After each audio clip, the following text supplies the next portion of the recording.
Jadi terima kasih kepada sahabat semua, Datuk. Silakan pada tuan-tuan dan puan ada sebarang soalan. Ya, ada. Silakan.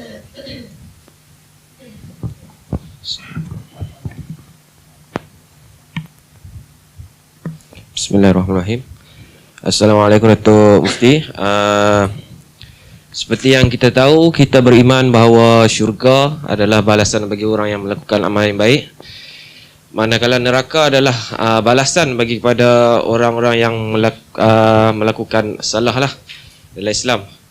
So soalan saya, adakah kita beriman ataupun menyembah Allah Subhanahu Wa Taala semata-mata mengharapkan daripada balasan syurga dan untuk menghindarkan daripada balasan neraka?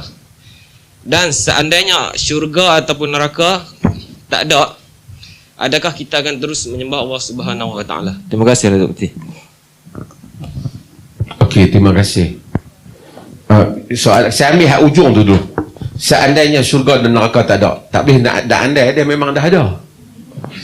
Nak andai apa-apa? Dia ada. Okey.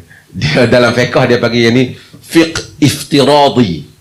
Kita iftirat benda, tak usah iftirat benda Tuhan bagi. Cintaku itu manifestasi enggak kamu masuk syurga. Maka Tuhan kata, wasari'u ila maghfiratin min rabbikum wa jannatin 'arduha as-samawati wal ard u'iddat lil muttaqin. Bersegeralah kamu kepada keampunan Tuhanmu dan syurga yang luasnya langit dan bumi. Maksud langit dan bumi ni, kita tak tahu ni, langit ni, the end of kita punya langit ni tak tahu. Tuhan kata, seluas tu. U'iddat lil muttaqin. Wasari'u. Sari'u ni apa? Berlumba. Dalam ayat lain, sabiqu ila maghfiratin min rabbikum wa jannatin 'arduha ka'ardis samai wal ard u'iddat lil ladzina amanu billahi wa rusulihi dzalika fadlullahi yu'ti man yasha wallahu dzu fadlil 'azim. Wasabiqu tu musabaqah, bukan wasabiqu, sabiqu ila maghfiratin min rabbikum wa jannatin arduha ka'ardis samai wal ard. Berlumpa kamu kepada keampunan Tuhanmu dan syurga yang luasnya bagaikan langit dan bumi.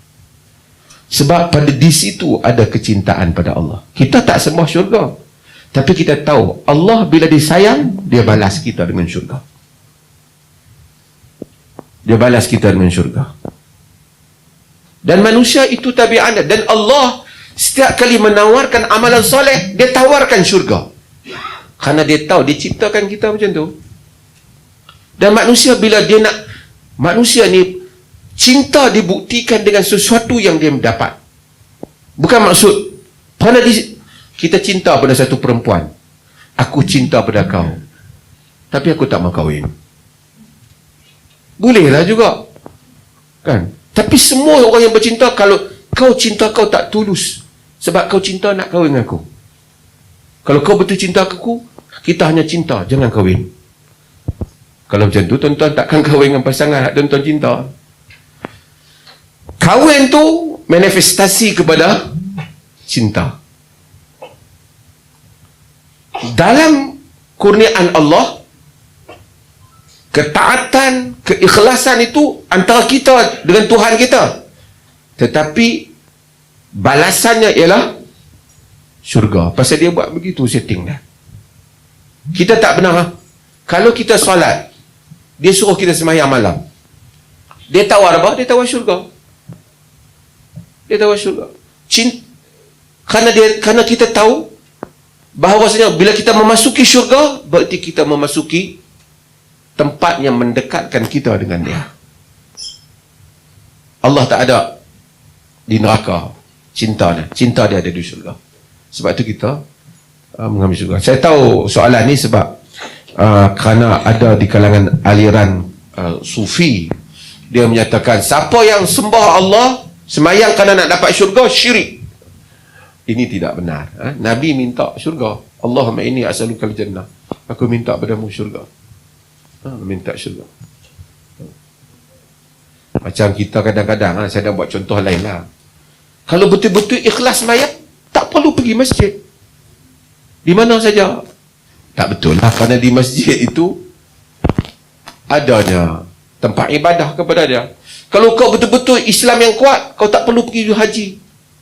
Buat apa nak pergi haji? Di mana saja Tuhan itu ada. Benar, tapi dia kata di situ ada rahmat dia.